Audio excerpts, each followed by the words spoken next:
Te invitamos a las mateadas OVNI Colonia en Ainé del Río, tu canal de YouTube. Hablemos de ovnis.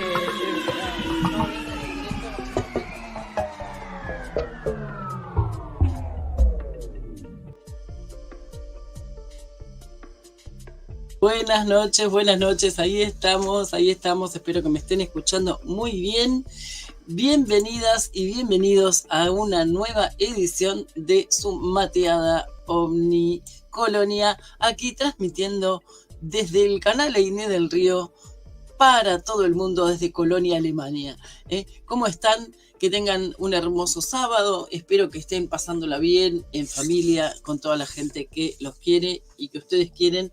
Y aquí estamos de nuevo para hablar de un tema, de los temas que nos apasionan, los ovnis, los contactados, los extraterrestres, existe vida más allá de la vida que conocemos aquí en la Tierra. Bueno, todos estos temas y mucho más vamos a tratar con una persona muy especial que ya la hemos tenido de invitada en nuestro canal, el señor Marcos Amadío, que es el traductor, digamos, oficial de Eugenio Siragusa, este señor italiano que tuvo estos contactos, según describió, con seres dimensionales, con seres que se le presentaban. Y de todo esto nos va a estar contando de la vida y obra de Eugenio Marcos Amadío, que, como digo, ya está por segunda vez en nuestro canal y que vamos a seguir convocando para que nos venga a contar de todas estas obras tan preciosas que él ha ido traduciendo a lo largo del tiempo. Bueno, déjenme que salude a Mauri Marco, que está ahí desde Madrid. Bienvenido, gracias por estar conectado. Está Eri Blue Colibrí Dorado desde Estados Unidos, ella es mexicana, gracias por estar. Hola. Mónica, que ya vino desde tempranito y estuvo moderando también como Mauri Marco y repartiendo ahí por los grupos, muchísimas gracias. Está Isabel Lozano, también moderadora estrella del canal, gracias por estar, un abrazo muy grande, gracias Isa, gracias por estar acompañando. Bueno, seguimos mientras la gente se va incorporando al directo y vamos a presentar entonces al señor Marcos Amadío. Buenas, ¿cómo estás, Marcos, querido? Bien, encantado de estar aquí otra vez con vosotros, encantado de poder hablar de este apasionante tema y nada, preparado para lo que tú dispongas y con el mejor de mis intenciones, el mejor deseo, dar respuesta y profundizar en este maravilloso tema. La verdad, bueno, es un gusto darte la bienvenida nuevamente aquí en nuestro canal.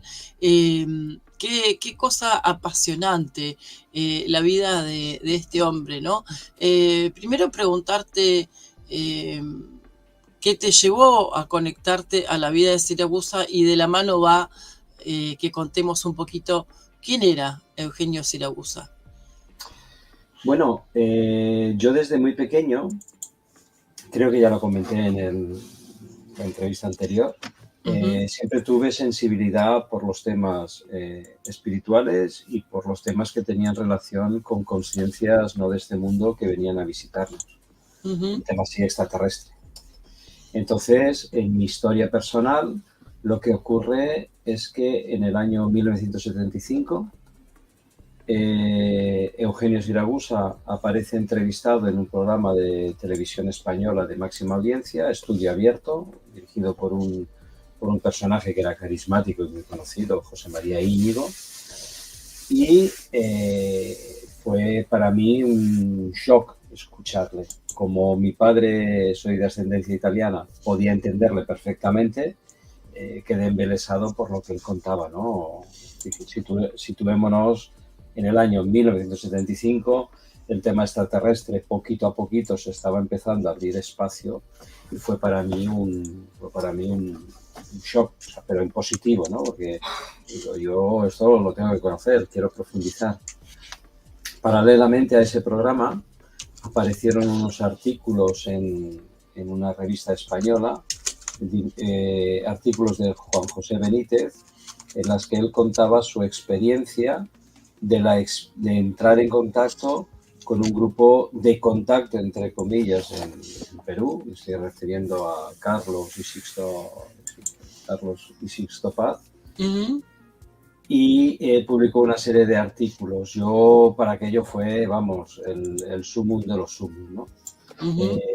En España, en aquella época, se creó una asociación que divulgaba los postulados, los comunicados de Eugenio Siragusa, y yo entré en contacto con esta asociación. Me estoy refiriendo a la Asociación de Estudios de la Fraternidad Cósmica, el Centro Studi Fratellanza Cósmica, que era un movimiento totalmente de voluntariado en el que en distintos idiomas y para todo el mundo se divulgaban los mensajes y los comunicados de Eugenio Siragusa. Él vino a España en un par de ocasiones. Yo era relativamente joven y no disponía ni de medios ni de la autorización de mis padres para poderme desplazar hasta Vigo para ir a su encuentro, y me tuve que contentar, pues leyendo estos documentos, entrando en contacto con gente para arriba y para abajo. Estabas muy joven. ¿Por qué no te dejaban ir? ¿Porque eras muy chiquito o...? Sí, era muy chico, muy chico. Tuve unos padres que me hicieron una disciplina muy férrea y me tenían muy controlado los horarios de entrada y de salida. De hecho, yo se los agradezco con el tiempo, pero cuando tenía esa edad... Estabas como un potrillito. De un cabreo. Como un potrillito en un corral. Sí, porque además el tema extraterrestre, evidentemente en mi familia, aquello fue un shock, ¿no? ¿Qué es esto? ¿Dónde va a entrar? Claro. No, porque aparte había muchas acusaciones Sí. contra Sixto del tema de que era una secta. De hecho, él con el tiempo se desvinculó de Rama en sí como, digamos, porque también pasaron cosas que tendían a eso, pero con gente que estaba en los grupos también. Y en aquel tiempo el movimiento sectario empezaba también a tener su auge. Me recuerdo, un grupo se llamaba Los Niños de Dios. No tenía claro. pero en fin. Claro.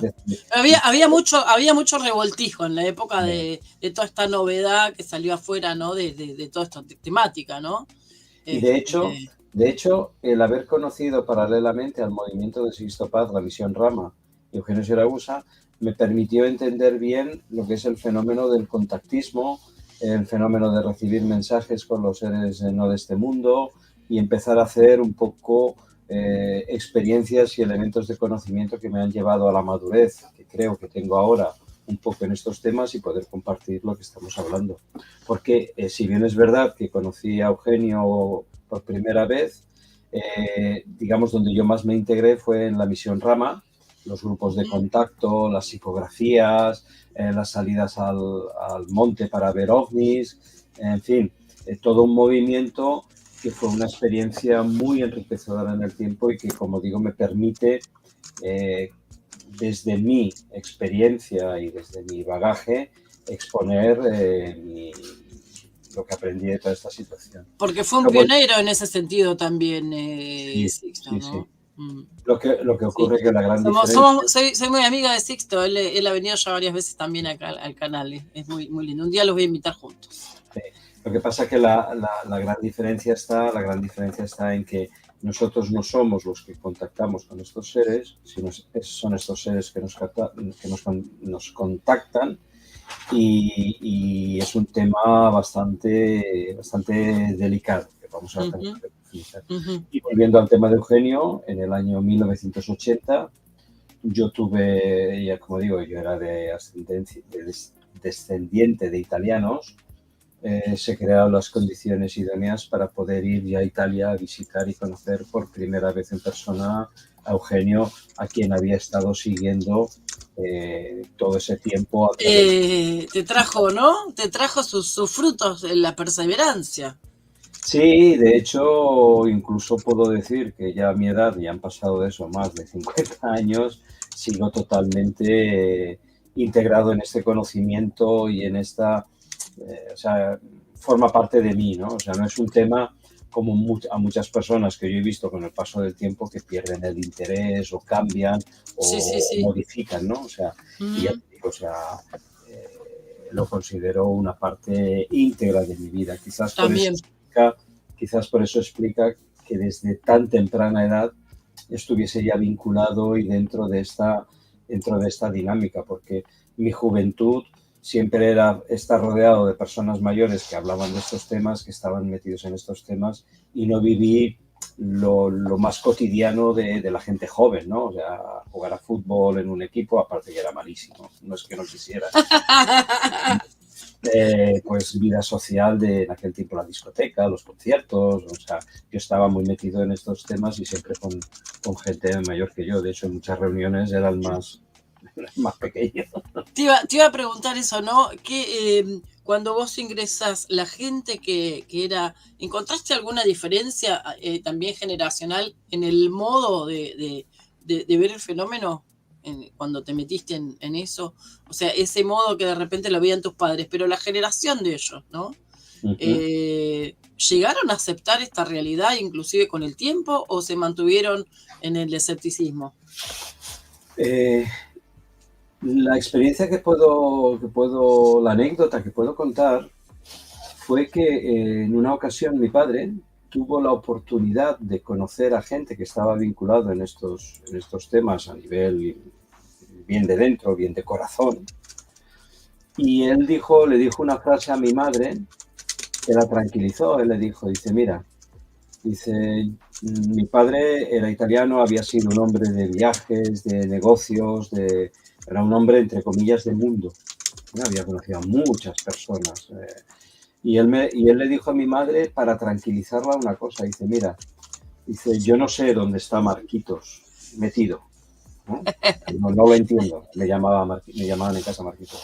Yo lo único que te puedo decir, le decía a mi madre, es que la gente que yo he conocido en este ambiente no la he encontrado en ningún otro sitio. Y me parece gente de calidad. Entonces no puede ser malo en lo que él está metido. Evidentemente todo eso es matizable, es decir, porque los seres humanos somos como somos, causamos siempre una buena impresión y cuando nos conocemos más en distancias cortas es donde sale la verdadera persona. Pero sí que es verdad que todos aquellos que habían sentido en su interior la verdad de esta conciencia a la que nos lleva esta realidad del contacto, te lleva a salir un poco de ciertos parámetros que son muy comunes en el ser humano. Mi familia respetaron siempre mis creencias, quizás por su educación, por su bagaje cultural, nunca llegaron a abrirse del todo a la realidad, aunque sí que es verdad que yo pienso que el haber aceptado la presencia de seres no de este mundo es una cosa inherente a la propia divulgación, al propio conocimiento, a la propia reflexión, ¿no? Es decir, estaban abiertos a que podía haber algo, ¿no? Pero de ahí a como yo estaba tan dentro, evidentemente no, pero siempre me respetaron, nunca tuve ningún problema en eso. Pues muy bien. Bueno, y entonces lo conoces a... quiere opinar también. Sí, claro. Entonces lo conoces, ¿cuántos años tenías cuando lo llegaste a conocer a Eugenio? Yo le conocí personalmente en el año, fui a visitarle a Nicolosi en Sicilia en el año 80. En la Semana Santa del año 80, yo tenía 21 años. Sí, 21 años, correcto. Qué lindo. Yo pasé por Nicolosi una vez cuando estaba trabajando con los cruceros allá en el sur, creo, paramos en Catania y pasamos por ahí. Es hermoso la zona y hay volcanes, ¿no? Está cerquísima el Etna y está una zona muy montañosa, muy particular. Como para el tema de los avistamientos es ideal. Italia también se presta mucho, ¿no? Sí, Sicilia tiene una luminosidad especial. A mí me contaban que, entre comillas, los que descubrieron esa isla a nivel turístico fueron justamente los alemanes, que quedaron impactados a principios del siglo pasado de la luminosidad, de la belleza, de la exuberancia de la isla. Es hermoso, tiene muchos misterios, de hecho. Yo viví en Cefalú, ahí del otro lado, ¿no? Es muy lindo. Sicilia es una isla que no tiene industria pesada, entonces la luz nocturna tiene los paisajes, tiene algo muy, muy especial y luego Sí, tiene la sí. presencia imponente de Elena. Aunque si bien es verdad que yo no he recorrido toda la isla, solo una parte, pero la parte que conocí, Taormina, Elena, quedé realmente impregnado. Y además, si vienes rodeado de la experiencia de ir a conocer a un Ay, personaje tan especial como Eugenio, pues todavía más, porque de hecho, a nivel de anécdota, lo que puedo contar es que ay, la primera vez que fui a verle, él estaba recibiendo la visita de quien había sido un compañero de cárcel del periodo en el que él estuvo en prisión, porque la ujú, historia de Eugenio está redactada en 3 libros escritos por el periodista que lo trajo a Televisión Española, Victorino del Pozo, en el cual el tercero es Verdad y persecución de Eugenio Siragusa. Es decir, hubo una serie de situaciones que lo llevaron a estar encarcelado. O sea, pero entonces cuando yo fui allí a visitarle, él recibía la visita del que había sido uno de sus compañeros de celda y que en el libro se relata la historia que un ovni apareció en el patio de la cárcel, unos seres fueron vistos en la cornisa, lanzaron un rayo de luz que en uno de los presos le habían marcado un ojo un ojo en el pulso, en la muñeca. Ese hombre estaba visitando a Eugenio porque como había salido de la cárcel y había cumplido su condena y no tenía posibilidades de reintegrarse en la sociedad, había ido a ver a Eugenio a ver si él, a través de sus conocidos, podía ayudarle. Entonces, a los que estábamos allí, que éramos un grupo de españoles, un grupo de suizos y tal, que estábamos wow. Eugenio, nos relató esta experiencia, es decir, supe en primera persona que la experiencia que se cuenta en el libro era real. Qué bonito, qué interesante. Bueno, y entonces, ¿qué sentiste ahí cuando lo conociste? Y después pasarnos a contar un poquito de lo que hablaste con él, ¿no? Porque debe haber sido una cosa muy, muy bella, muy choqueante, ¿no? Conocer, haber estado tantos años detrás de esta experiencia, ¿no? De poder conocerlo y después poder llegar a lo que llegaste, ser su traductor, ¿no? Un camino de mucho empeño, ¿no? De mucho, seguramente de mucho cariño también. Sí, justamente en el año 1980, a raíz de toda esta situación de la que acabo de comentar ahora, el encarcelamiento de Eugenio, el juicio posterior y todo aquello, la asociación que él había creado a nivel europeo, en distintas ciudades, había una sede, había prácticamente en cada ciudad de Sudamérica había una sede, en Suiza había una sede, en Francia había una sede, en Italia había varias sedes, en España también había una sede. Todo este movimiento quedó, digamos, desarticulado, ¿no? Mm, ujú. Las asociaciones cerraron y quedó un vacío a nivel de la divulgación de sus escritos. Ahí fue donde, por mi conocimiento del idioma italiano, me ofrecí a la traducción de estos escritos junto con un grupo de compañeros y de amigos que estaban como yo vinculados ideológicamente a este movimiento, a esta idea, y desde España y desde Barcelona divulgábamos la traducción de los escritos, los comunicados y los mensajes de Eugenio y los divulgábamos a todo el mundo. Es decir, cogimos el relevo de aquella asociación que había Ujú. cerrado y eso fue lo que me permitió estar, digamos, vinculado operativamente a la obra de Eugenio. Incluso desde el aspecto operativo, Ujú. trabajar en la divulgación de estos escritos a nivel de medios de comunicación, lo cual me permitió asistir a entrevistas, a programas de radio, a programas de televisión, divulgando esta obra y haciendo de intérprete cuando Eugenio era el entrevistado. Entonces, Qué la lindo. pregunta, ¿qué representó para mí la primera ocasión que lo vi? Fue un impacto emocional porque era tener la oportunidad de conocer a alguien por quien yo sentía una profunda admiración y respeto. Evidentemente, si ahora volviese a vivir la experiencia, quizás la viviría diferentemente, pero lo cual es normal, ¿no? Según pasan los años uno va cambiando, ¿no? Y también uno es producto de las experiencias, por eso sería distinto, claro. ¿no? También. Eugenio era una persona, era un hombre de una personalidad muy arrolladora, de una presencia muy impactante, es decir, su mirada, Su aura. sus voces, su propia aura, ¿no? Entonces realmente no dejaba indiferentes, no dejó indiferentes a nadie. La primera conversación hablaba un poco de su experiencia, de algunas cosas que él había vivido en este proceso, de cómo continuaba el programa después de lo que había pasado, porque él lo interpretó como un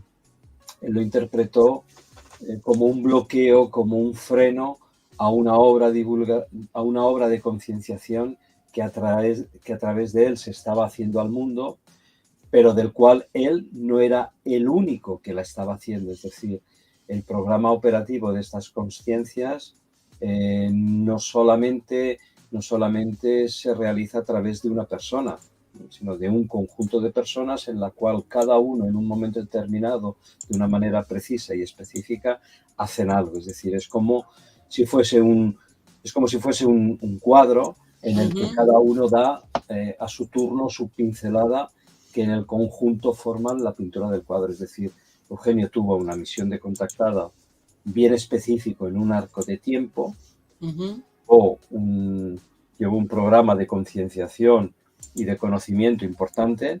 Después quedó el Eugenio, digamos, más humano, siempre operativo y siempre disponible, pero que no tenía el revestimiento de aquella operatividad que tuvo tan fuerte desde su primer encuentro físico, desde su primer encuentro con estos seres, hasta su primer encuentro, hasta toda la operatividad que realizó durante un arco de su tiempo, y que anímicamente y conceptualmente para él duró hasta la última etapa de su vida.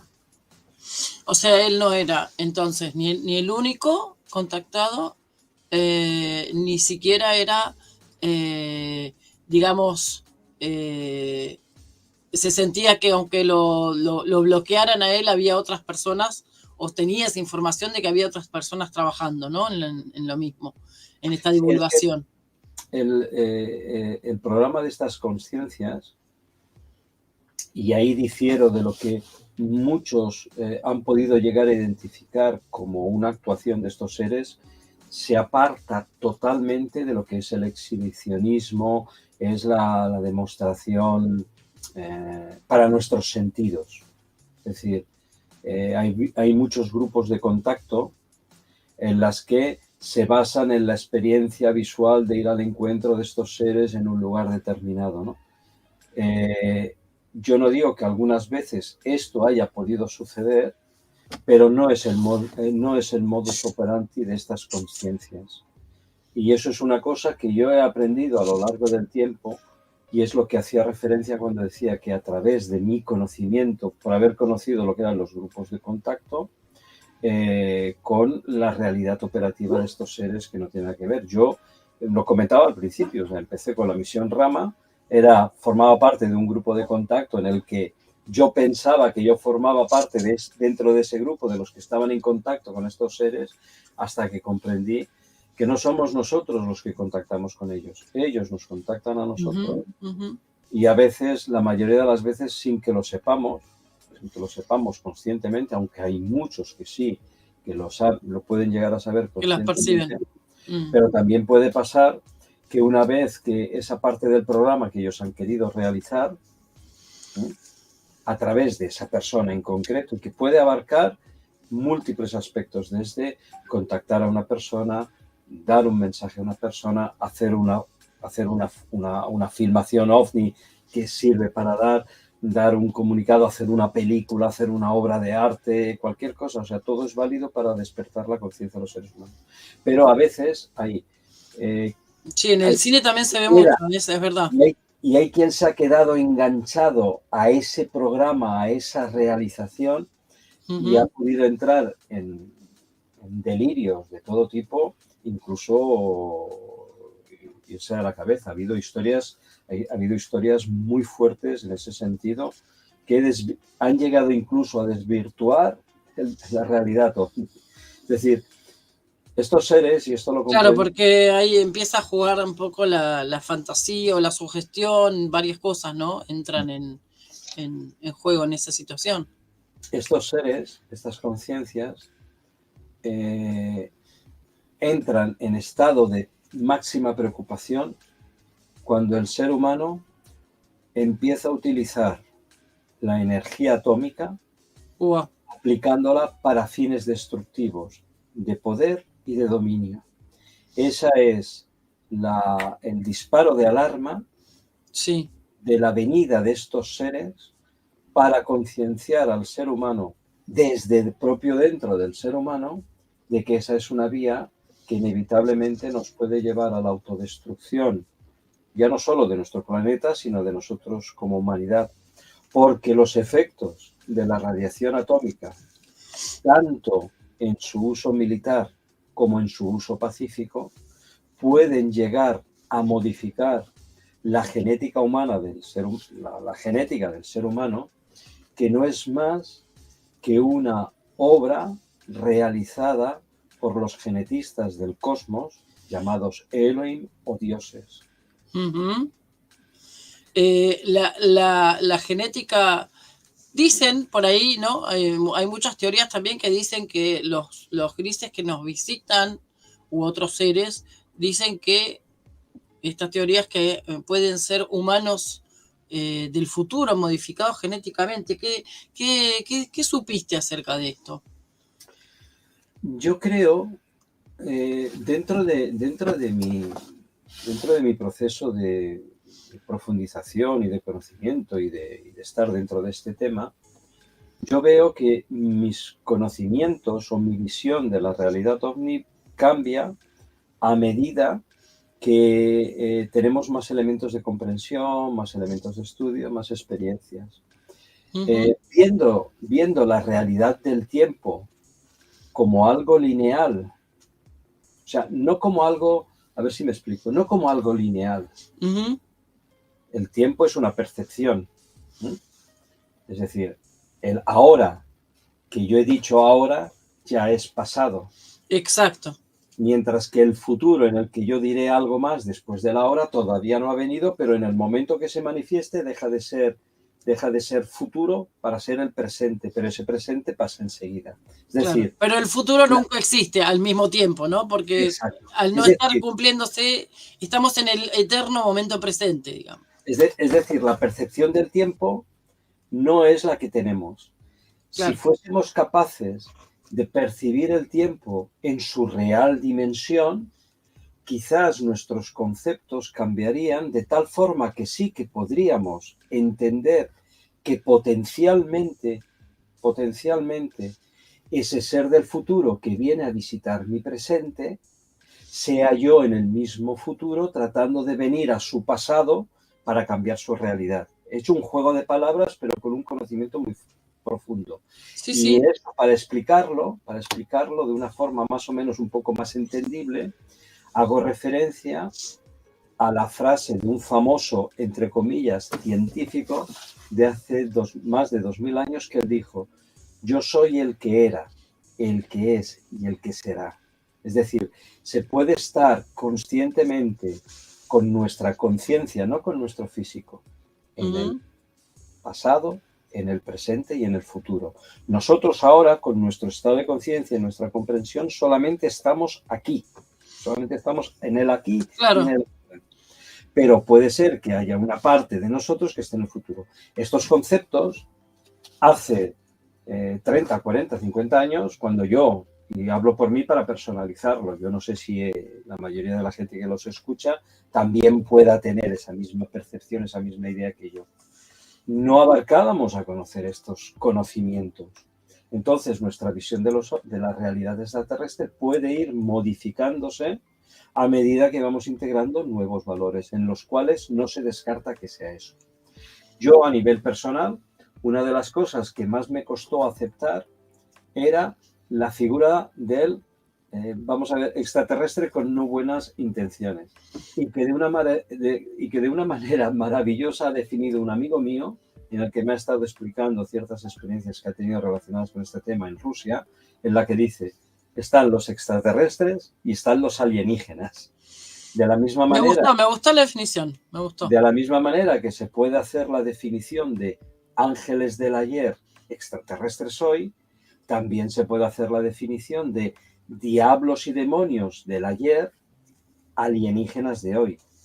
Yo al principio, cuando conocí esta realidad, solamente existían los extraterrestres buenos, de elevada conciencia, que venían a ayudarnos, que eran los genitales. Contra lo que se revelan, contra la teoría que se revela mucha gente también en la actualidad que sigue a otro famoso italiano, ¿no? Uh-huh. Y he tenido que hacer un esfuerzo de comprensión para integrar esta nueva realidad que no me imaginaba. Y que en el arco del tiempo entiendo la sabiduría, el amor y la compasión de estos extraterrestres respecto de nosotros como humanidad. Porque una de las cosas que ellos siempre han dicho, y esto es lo que decía Eugenio y otros contactados, es que ellos no pueden venir aquí a imponer su voluntad, porque nosotros no la integraríamos como un desarrollo de nuestra propia consciencia, es decir, no integraríamos la experiencia de esa experiencia, del efecto de lo que tú has decidido a nivel individual o como humanidad. Ellos no pueden coartarnos, pero sí que intervendrían si hubiese una guerra atómica generalizada que durase más de 8 minutos, porque nos llevaría como humanidad a repetir una experiencia que ya vivió una humanidad, que dejó el pozo de la genética de esa experiencia y que fue lo que ocupó un planeta que orbitaba entre Marte y Júpiter, que explosionó por la aceleración de todos los yacimientos de depósitos nucleares que tenían en aquel planeta y que dejó como rastro de la existencia de aquel planeta lo que hoy llamamos el cinturón de asteroides. Impresionante. Era un planeta que existió y que nosotros como humanidad en la actualidad podríamos desarrollar. Esta foto que estás mostrando, ahí vamos, sí. Es de Adoniesis.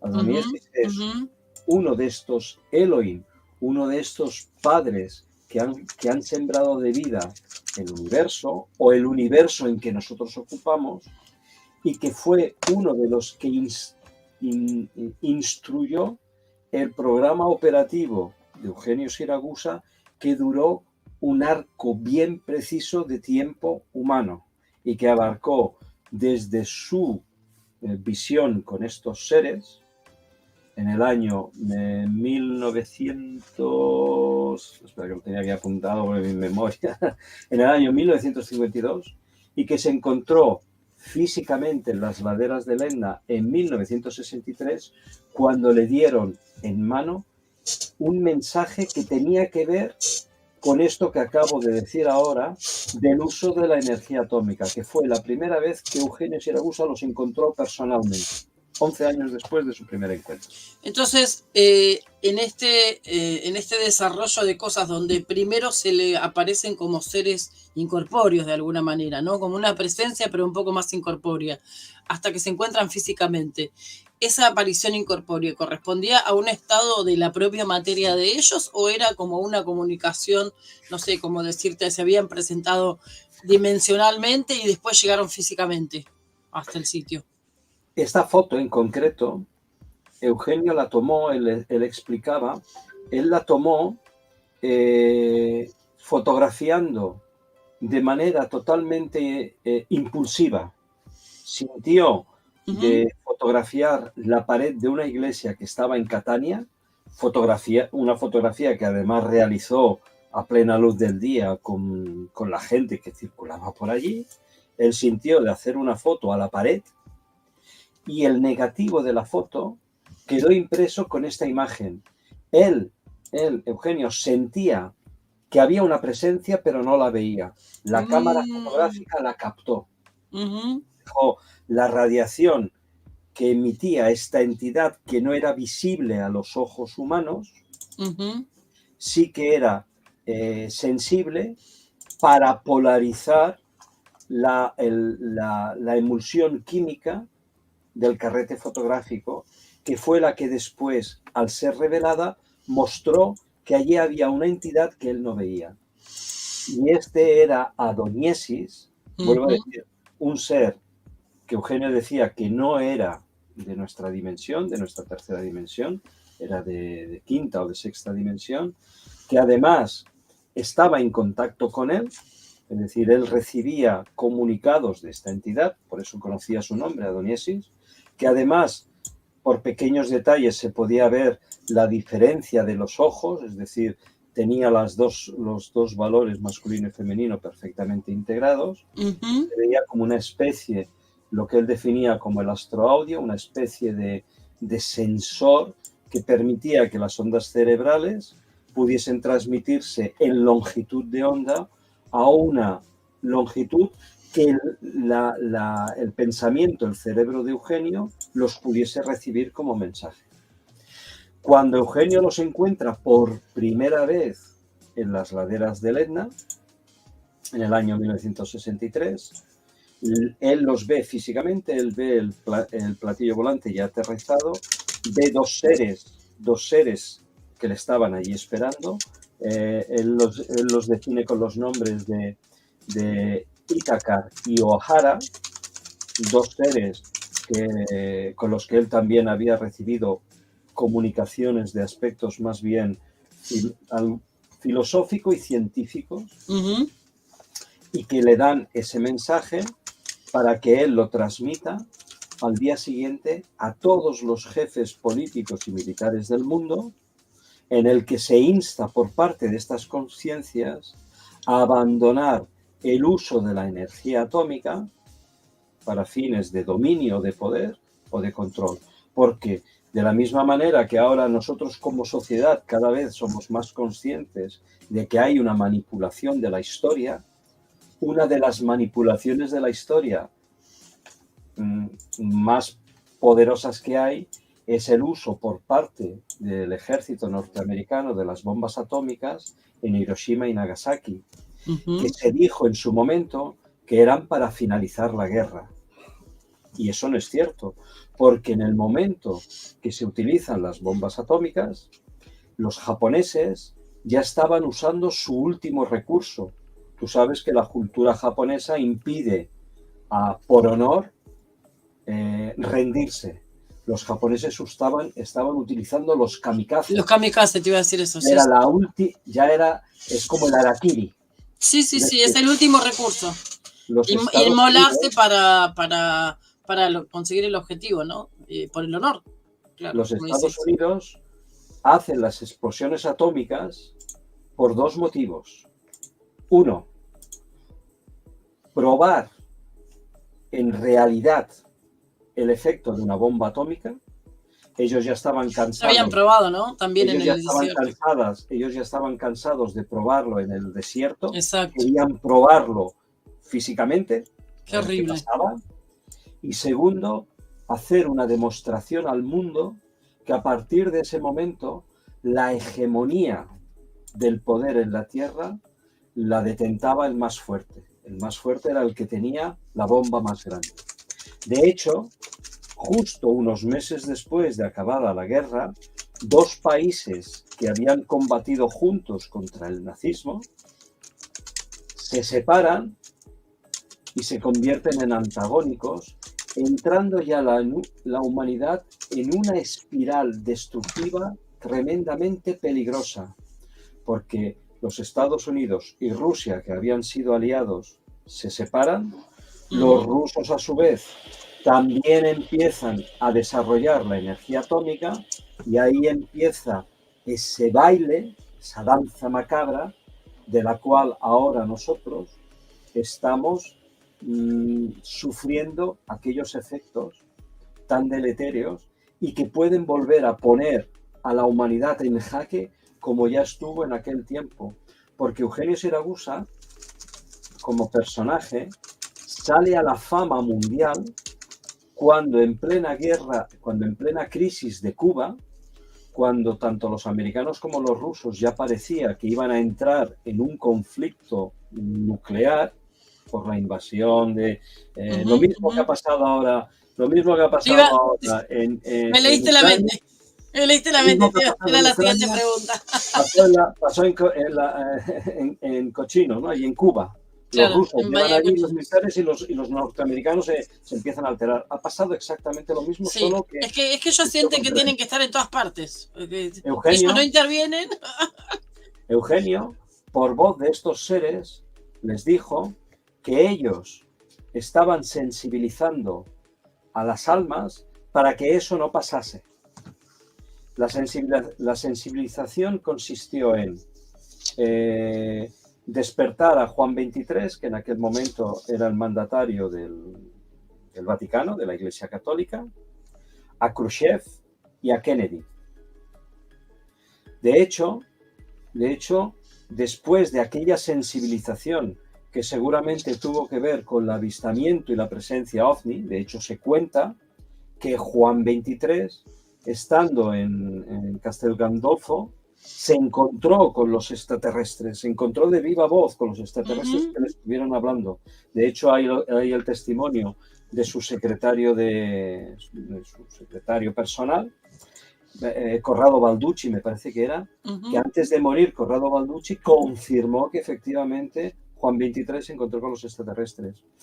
Se dice que Juan XXIII sensibilizó de alguna manera a Kennedy y a Khrushchev para decir que ahí se estaba entrando en una locura destructiva, y los dos mandatarios cambiaron su dirección.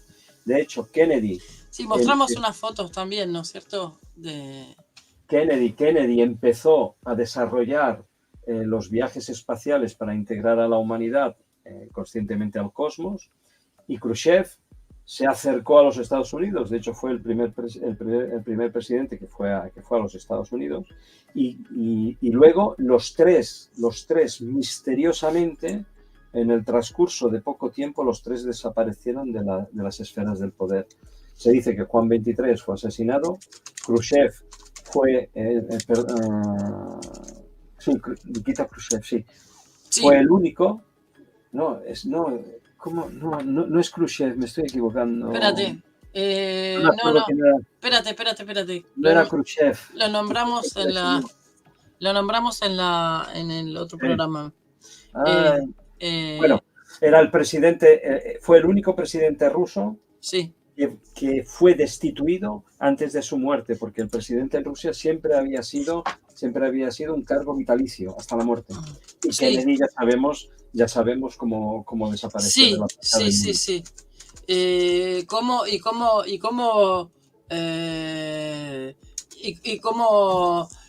Digamos, hubo también un ocultamiento de todo eso, ¿no? Porque estuvo el que lo mató y el que mató al que dice que lo mató, o sea, para no tirar, de no poder tirar del violín de quién había sido realmente quien lo había mandado a matar, ¿no es cierto? Pues Eugenio, Nikita Khrushchev, sí, es cierto. No lo recordaba, pero sí era Nikita Khrushchev.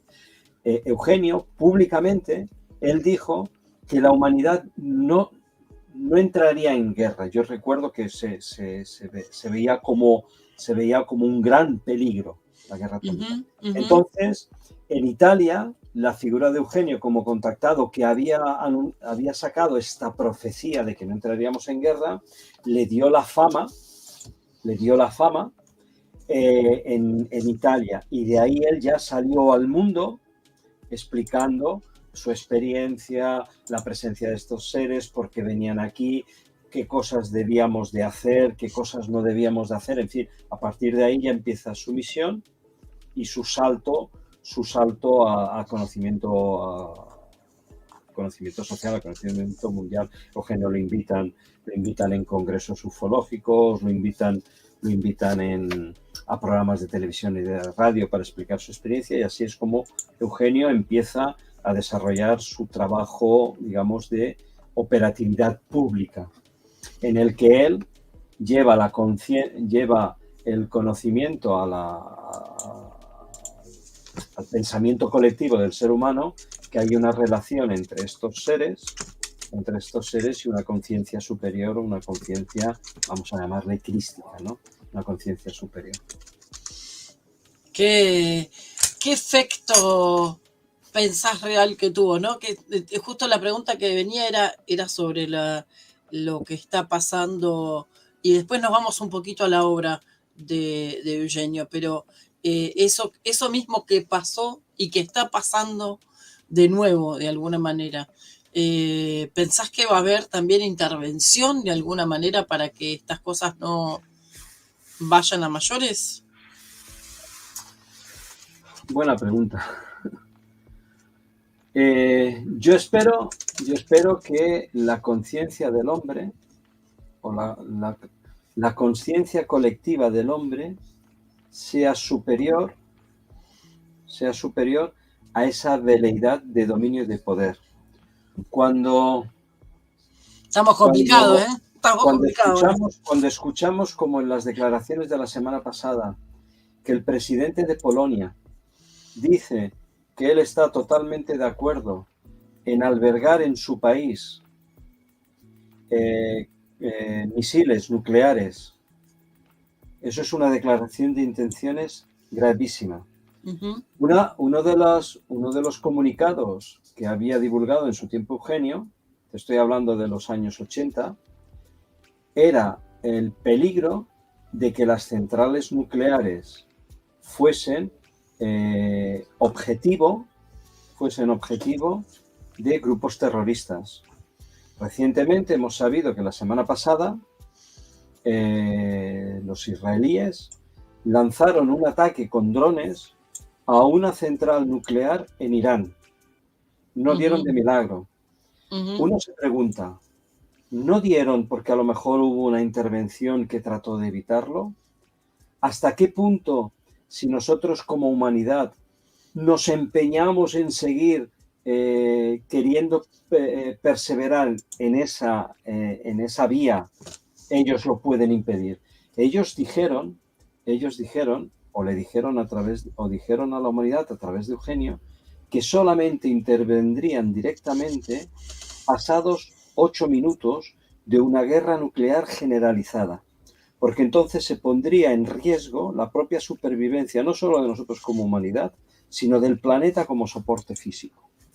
Entonces, cuando uno ve que los políticos que toman ese tipo de decisiones son los políticos que salen de o autoimpuestos o impuestos por un poder oculto o, en algunos casos, como producto de la decisión de la gente del propio pueblo que no se opone a esta veleidad destructiva, uno entiende que quizás puede ser que como humanidad estemos repitiendo el mismo paso que otras humanidades que ya existieron en la Tierra y que llegaron a su destrucción, como estoy hablando de la cultura atlantidia, de Mu y de Lemuria, civilizaciones de las que apenas nos quedan restos, pero que se intuye, se sabe, se vislumbra que vivieron en la Tierra y que llegaron también ellos a un holocausto final. Es decir, la posibilidad de que eso pase no está descartada del todo. Yo prefiero pensar, soy de los que soy utópico, soy romántico y prefiero pensar que puede pasar la realidad que se ve en una película que se llama Arrival y que presenta esa posibilidad, es decir, un conflicto generalizado entre las superpotencias, pero que la acción de un hombre lo evita. Hay un documental, estos días lo estaba hablando y con esto ya te dejo para seguir hablando.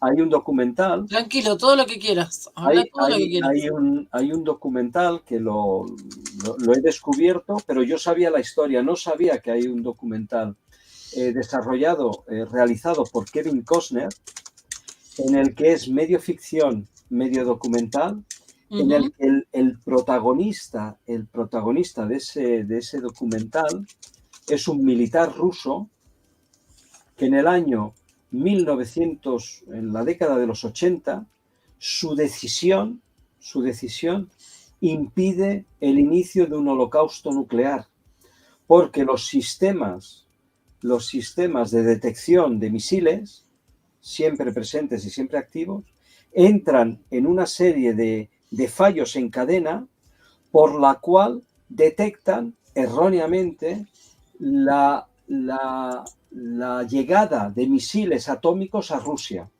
Y en la fracción de lo que dura la toma de la decisión, con todo lo que eso conlleva, ese coronel que estaba al mando, por su decisión arriesgada, intuye que no es cierto, que no puede ser, que algo falla, y él se enfrenta a sus superiores posteriormente, de hecho lo degradan, pero él salva a la humanidad de una guerra atómica. Es decir, la posibilidad que eso pase no está descartada. Yo recuerdo que cuando Reagan era presidente, probando unos micrófonos en una intervención pública que iba a tener en un escenario en los Estados Unidos, probando los micrófonos, en vez de decir la típica frase de 1, 2, 1, 2, probando, se le ocurrió decir: he dado la orden para lanzar misiles contra Rusia. Eso provocó en los años 80, en pleno conflicto de la Guerra Fría, la posibilidad de empezar una guerra atómica. Es decir, estuvieron a un pelito, y lo hizo a propósito, evidentemente. No. Él dice, se dice que Reagan, Eso fue una provocación. En su última parte de la vida, era un hombre que ya había perdido un poco era teledirigido, era como una especie de marioneta, o sea, podía decir auténticas tonterías. Pero eso tiene que haber sido una provocación. A mí me parece, no sé. Sí, pero bueno, es en todo para caso. Ver, para testear a ver cómo, ¿no? Para meter el dedo en la llaga, ¿no? Sí. Pero la realidad de que ahora estemos a la posibilidad de una guerra nuclear, con el peligro que corre la guerra que se está realizando, es tremenda. O sea, yo creo que no somos conscientes. Te hago una pregunta. ¿Y en España han hecho simulacros con sirenas y este tipo de cosas por si llega a estallar algún conflicto? Se ha instalado un sistema que se está poniendo en prueba, en el que a través de una señal del teléfono avisa que puede pasar algo. ¿No? Sí, te lo pregunto porque acá ya me sacaron, me despertaron de un salto un montón de veces, ¿no? Sí. Me han hecho, primero te avisaban que lo iban a hacer y ahora ya directamente no te avisan que lo van a hacer, o te mandan la señal de aviso después de que te mandan esa señal que el teléfono hace muchísimo ruido, aunque esté apagado, funciona, justamente tiene una potencia porque llega por una señal especial, ¿no? Al teléfono. Acá lo hemos, digo, porque si el teléfono está apagado y te suena con la alarma esa, es evidente que lo supera la red de conexión de internet, ¿no? No sé cómo llega. Y te llega el aviso, y te avisan que está en prueba, pero mientras tanto ya te colgaste de los caireles. Y te avisan, aparte de la alarma esa en el teléfono, te avisan que va a haber sirena. Va a haber algo. Que va a haber sirena. Nosotros ya tuvimos la sirena a nivel nacional acá, ¿no? Y te digo que es una sensación para los que están mirando y que están en otro continente, ¿no? Nosotros estamos en Europa con Marcos. Es una sensación espantosa. Te da directamente en la boca del estómago y te hace sentir realmente una inseguridad horrible. No me puedo imaginar, mi alma no se puede imaginar el tener que vivir el horror de una guerra ahí de cerca, ¿no? Si bien cuando pasamos el conflicto en Argentina, yo era chiquitita, estaba en Argentina, no era un conflicto que estaba a muchísimos kilómetros de distancia, digamos, ¿no? Aunque teníamos la amenaza de que podían llegar los ingleses y nosotros insistíamos de que podían llegar a bombardear Buenos Aires, por ejemplo, ¿no? De hecho, entre la serie de fotos que te he enviado, no sé si a lo mejor la puedes encontrar. Tengo todas, sí. Hay una que se ve, si quieres ponla en pantalla, se ve como una especie de bola luminosa. Sí. Ponla. Espérate. Que justo había abierto otras. A ver, esperamos un segundito. A ver. ¿Esas que están en las fotos como de una revista? No. No, una es en blanco y negro y se ve como una Ah, especie sí. de... Ok, ya la tengo. Ya la tengo. Dame un segundito que enseguida la comparto. A ver, por acá. Ahí estamos. Está. Exacto. Muy bien. Luego hay otra foto que es como un detalle ampliado de esta foto, pero Ahora vamos. Luego la muestras. Ahora detengámonos Vale. en esta foto. Esta foto salió publicada en un libro, se titulaba Cosmos, realizado por Carl Sagan, el astrónomo, divulgador científico norteamericano. Esta foto está hecha una millonésima de segundo después de la explosión de una bomba nuclear a nivel de prueba en el desierto de los Estados Unidos. Es justo cuando se empieza a formar el hongo atómico que se está empezando a expandir la energía tremenda acumulada. ¿Ves lo que está a la izquierda? Sí. Sube la foto, súbela, que se vea la base, Súbela para arriba, que se vea. Ah, sí. Eso, donde estás poniendo la mano, a la izquierda, ahí. Esa silueta, si la amplías, ahí, muy bien, amplíala un poco más, ahí, perfecto. Esa es la silueta de un platillo volante del tipo adamskiano, que por la calidad de la foto no se ve, pero si se ampliase más, como se veía originalmente en el libro, se veía el rayo de luz que pasa debajo del objeto, lo cual da a indicar que no forma parte de una estructura que esté anclada al suelo, sino que está apoyada al suelo. Mira esto. Mira esto acá. Esto puede ser la propia, ya la extensión, pero lo importante de esta foto, es la presencia ovni, es decir, siempre que ha habido un tema nuclear, sí, estas conciencias o seres extraterrestres al servicio de estas conciencias están presentes. A mí me llama la atención esto también, este dibujo acá. Parece una cabeza con un sombrero, con una cara, una nariz, una boca. No sé si sí, no es la primera vez. Cuando hay una explosión de este tipo, se manifiestan a través del juego de sombra y de luces imágenes que son diabólicas. Yo he visto fotos de explosiones en las que el juego de sombras y luces muestran imágenes diabólicas. Sí, es verdad. Te iba a comentar eso, ¿no? Como figuras satánicas. Y te digo, para mí, esto de acá, mirando esta foto así muy de cerquita, para mí esto de acá son naves, ¿eh? Eso es lo que a mí me parece, por mi experiencia de ver también, de tener avistamientos, porque fíjate que igual también tiene una energía alrededor distinta. ¿Eh? Ahí hay un arco de un aura que se suele formar alrededor de las naves, justamente de los platillos lenticulares y este tipo de cosas. Mira, es muy llamativo que esto, si fuera materia, estaría prácticamente desintegrado, porque esto ya está todo volando esta energía en el aire, ¿no? O sea que acá puede ser que hubieran varias naves trabajando, o tal vez algunas, una central más grande y otras alrededor con formato de drones. Si miramos acá hay como... De hecho, marcas, ¿no? Un amigo mío italiano, Tino Pallalunga, me ha enviado una serie de fotos de presencia ovni en la central de Chernobyl justo después de la, entre comillas, explosión, que no fue tal explosión, pero sí que fue una radiación que salió al exterior, sí, en la que se ve la presencia ovni.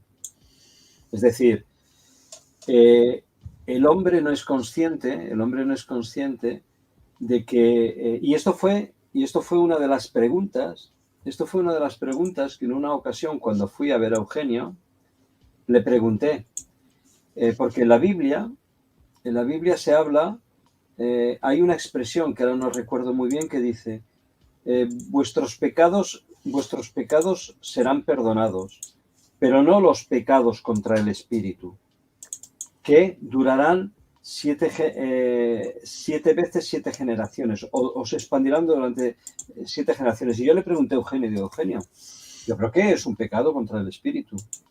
Y yo recuerdo que él en la conversación se quedó como pensando, como era un tema que no había pensado. Ujú. Y recuerdo que después me dijo, ¿sabes lo que es un pecado contra el espíritu? Que no. Dice, es atentar contra la idea omnicreante.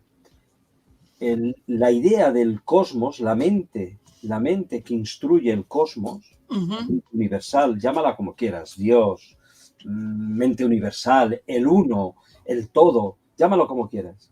Él ha conceptuado el universo en clave de fusión, no de fisión. Los soles, y esto fue una de las cosas que decía Eugenio, los soles no son bombas atómicas que destruyen el átomo. No, son soles que trabajan por fusión, por reacciones de fisión de hidrógeno puro, que de la fusión liberan la energía. La humanidad, nosotros mismos, funcionamos mejor como civilización, como entidades vivientes cuando nos unimos.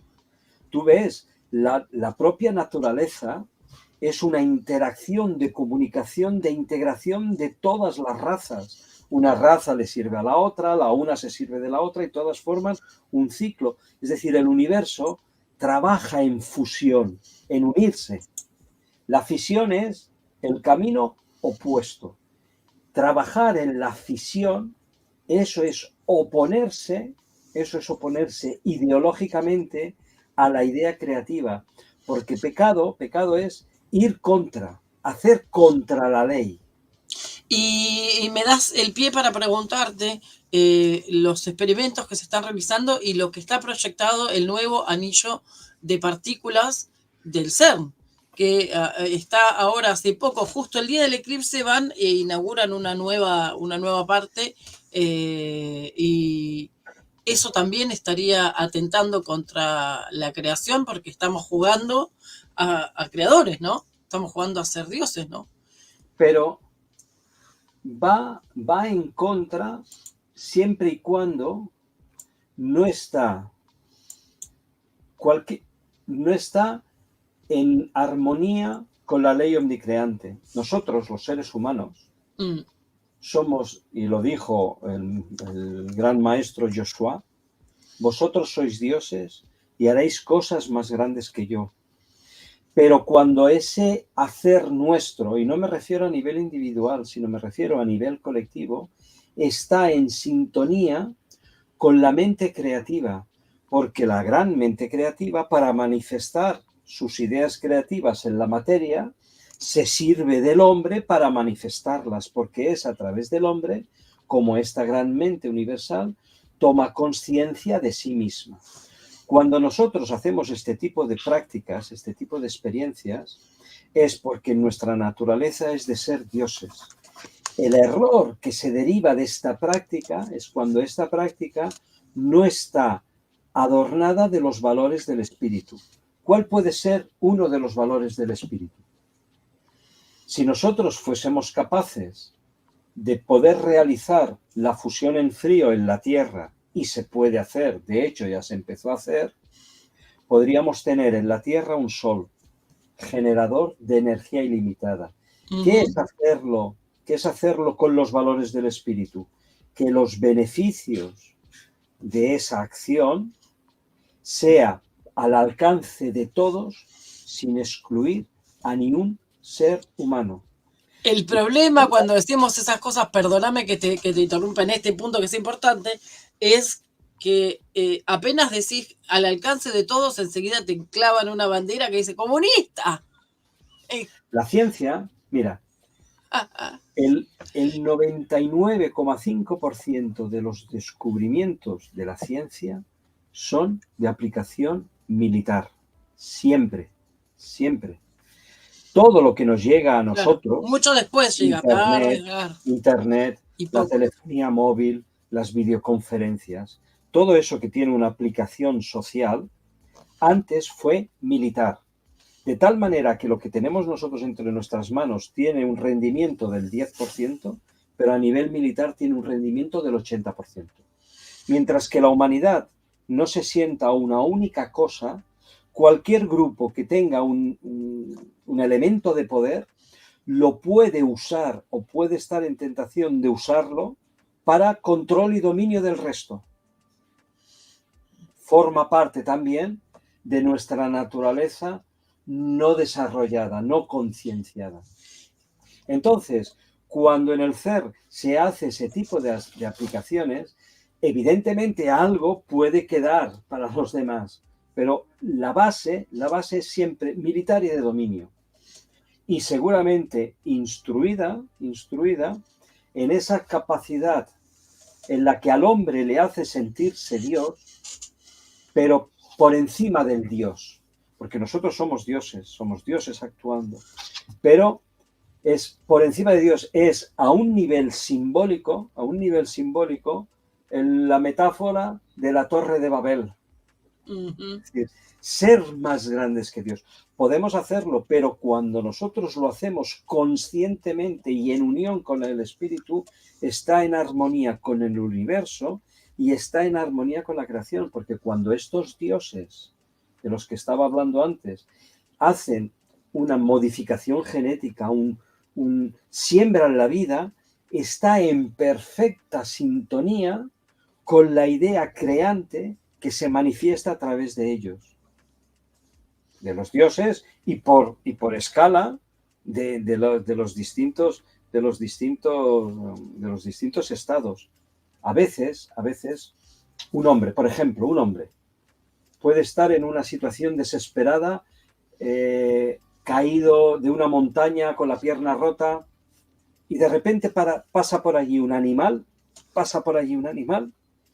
que le ayuda. Sí, se ha visto muchos casos, Ese ¿no? gesto, Unos delfines que ayudan a uno que está acosado por los tiburones, este tipo de cosas. Ese gesto se puede sentir, o deberíamos quizás sentirlo, como un impulso de esa mente creativa que le da la posibilidad a ese ser de salvarse a través de un animal. Es decir, Dios se manifiesta a través del hombre, a través de la creación en todas sus formas, pero esa creación manifiesta esa idea creativa. Es decir, la idea creativa se manifiesta a través del hombre. El hombre, cuando la humanidad que alcance ese nivel de conciencia, será uno con todas las conciencias y con todas las humanidades que integren ese plan divino y colaborará conscientemente sembrando vida. Por eso, que el hombre entre en el mundo atómico, que el hombre entre en la manipulación genética, siempre y cuando esté adornado de los valores del espíritu, será positivo porque generará vida. Mientras esté única y exclusivamente impregnado de el dominio personal, el ego personal, la fama personal, el efecto será siempre deletérea. Bueno, ahí se toma un sorbito de agua, te dejo descansar un momentito mientras me doy una pasadita por el chat. Qué apasionante que está esto, se me disparó un video, qué apasionante que está esta entrevista, esta disertación iba a decir, pero no me gustó, me sonó demasiado académico, por eso no dije disertación, pero casi, ¿no? De Marcos Amadeo. Bueno, les recuerdo que mientras tanto se suscriban al canal si estás por acá por primera vez y todavía no te suscribiste, suscríbete al canal, déjanos tus comentarios acá en el chat. También te recuerdo que nos dejes el comentario una vez que termine el programa, porque es muy importante para nosotros, porque la gente que por ahí no conoce el canal y lee los comentarios le interesa saber tu opinión y qué te pareció. Te vamos a dejar por acá abajo un cafecito si querés colaborar con nuestra producción. Escaneás esta imagen y le echás ahí ¿cómo es?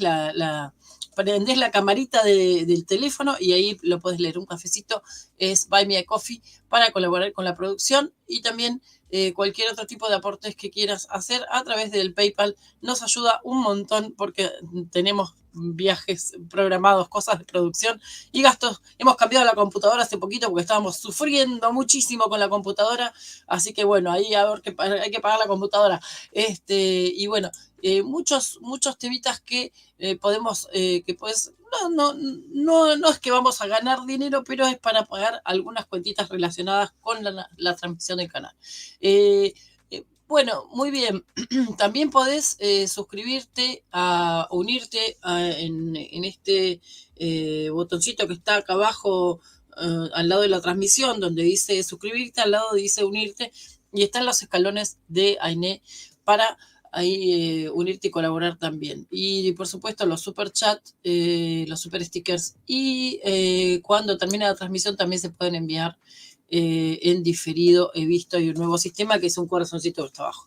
Te agradezco muchísimo por tus aportes. Y bueno, si tenés algún caso para contarnos, el +49 177 310 4007 o el mail ainedelrio con número 2 @gmail.com para contarnos tu caso y que lo podamos poner también aquí en pantalla invitándote, o mientras vos nos contás, también lo puedo contar yo. Y bueno, a toda la gente del chat, gracias a todos los que se van sumando. Al de Perilo, dice, el fin de la... Estamos en el nivel Dios, dice Eri también. Eri, Alde, gracias por estar. Dice, en caso de una guerra, a esa escala no tendrá ganadores, ¿no? Hablando de lo que estaba diciendo Marcos recién.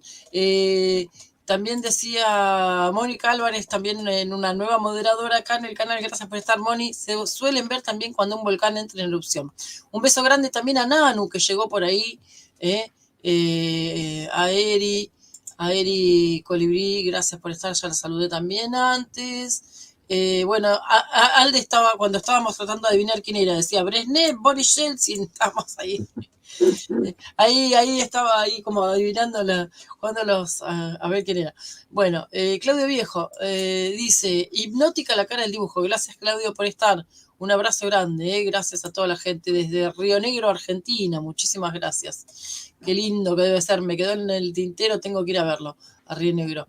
Bueno, ahí llegó Yesenia Villarreal, también le mando un beso muy grande. Gracias por estar, Yesenia. Un abrazo grande, grande, grande. ¿Quién más? A ver si se me quedó alguien más. Daniela Casas del Valle, gracias por estar. Disculpen que no he saludado antes, pero la verdad que estaba tan interesante la charla que era imposible interrumpir.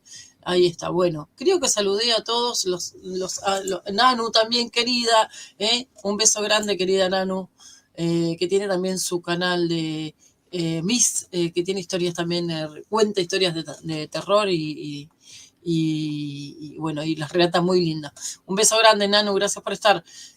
Bueno, y Mauri también le mando un beso muy grande que está ahí moderando. Mauri Marco, desde Madrid, que ya lo había saludado. Bueno, seguimos. Acuérdense que el miércoles tenemos mateada paranormal, no se olviden, agéndenselo a las 18 horas de Argentina, 22 horas acá de Europa y a las 17 horas de Chile. Vale, bueno, vamos. Seguimos con Marcos Amadillo, llevamos 1 hora 13 minutos y vamos a contarles, le voy a preguntar ahora a Marcos un poquito más, tengo otras fotos para mostrar un poquito más de la obra de Eugenio, tiene muchos libros, así que bueno, primero vamos a mostrar las imágenes. ¿Qué te parece, Marcos, si mostramos las otras imágenes que tenemos y las vamos comentando, ¿sí? Voy a compartir la siguiente imagen que me llamó la atención, esta que está acá. Uh-huh. Bueno. Esta es una serie de fotos que tomó un asistente a un lugar donde en Sicilia, en Belpasso, había apariciones marianas y que en una serie de fotos aparece la secuencia de lo que ocurrió en Fátima. Es decir, está el sol y aparece un disco que va aumentando de tamaño hasta formarse en el cielo con la forma de 2 soles, que es lo que ocurrió en Fátima en el año 1913. Es importante esta fotografía,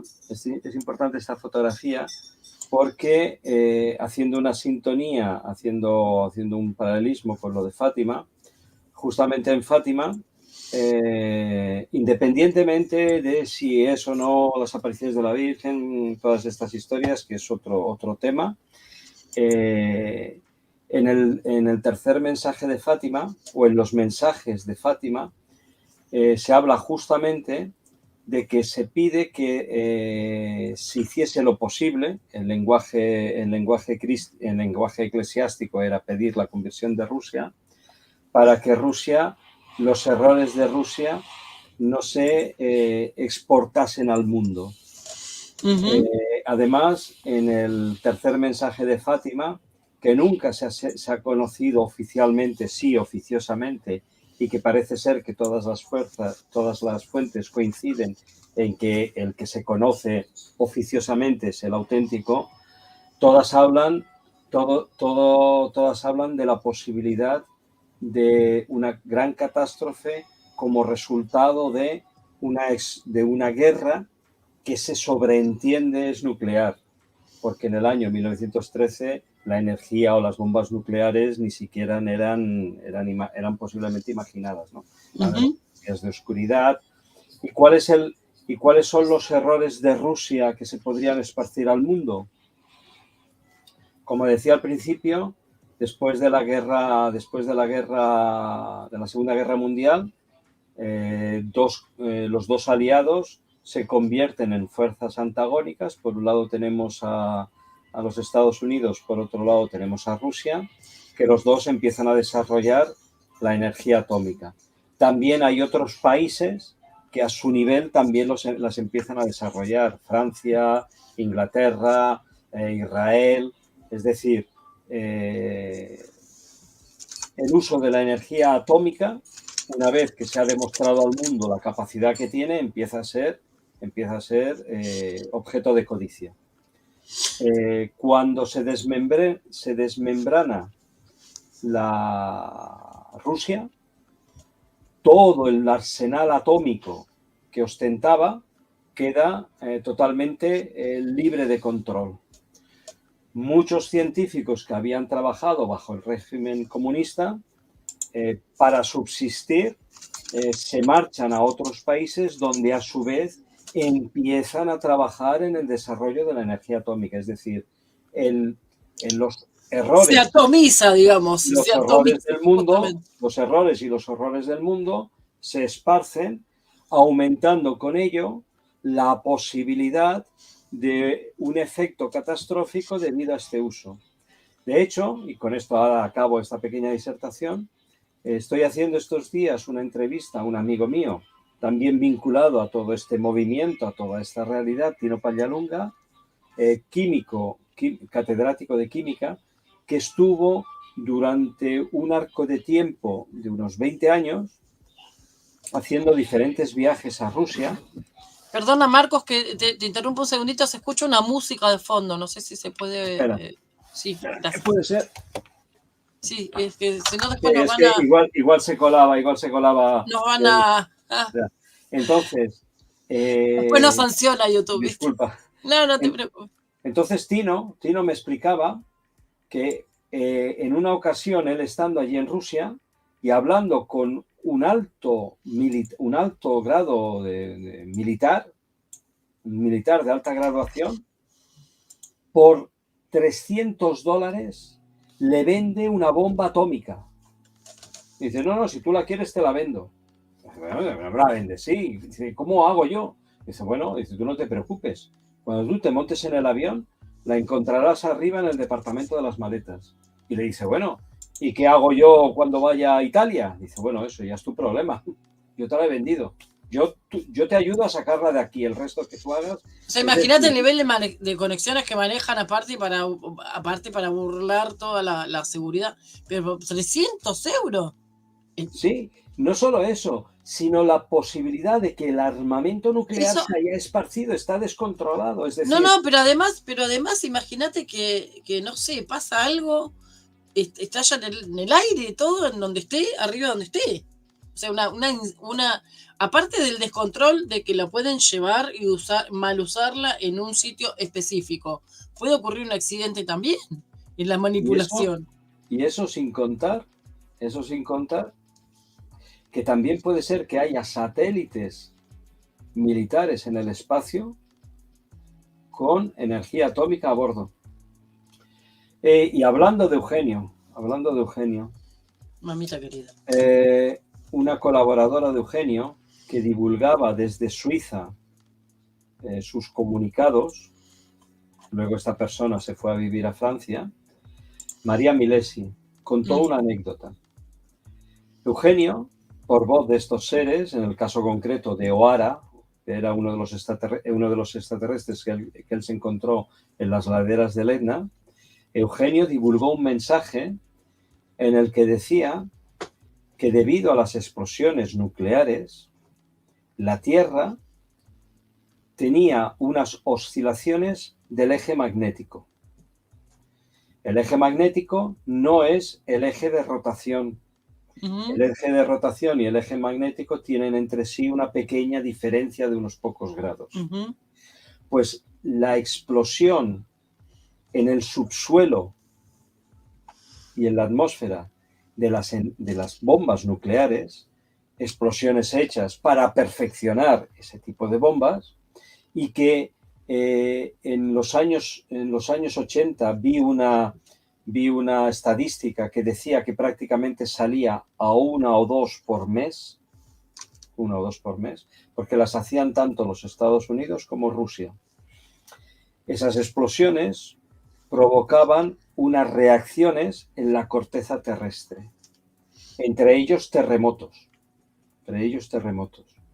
Pero una de los efectos era el oscilamiento del eje magnético, con fugas y retornos, es decir, se movía pero volvía. Eso podía provocar en caso de continuar una fuga sin retorno del eje magnético que llevaría aparejado un reoscilamiento, una reposición del eje de rotación de la Tierra.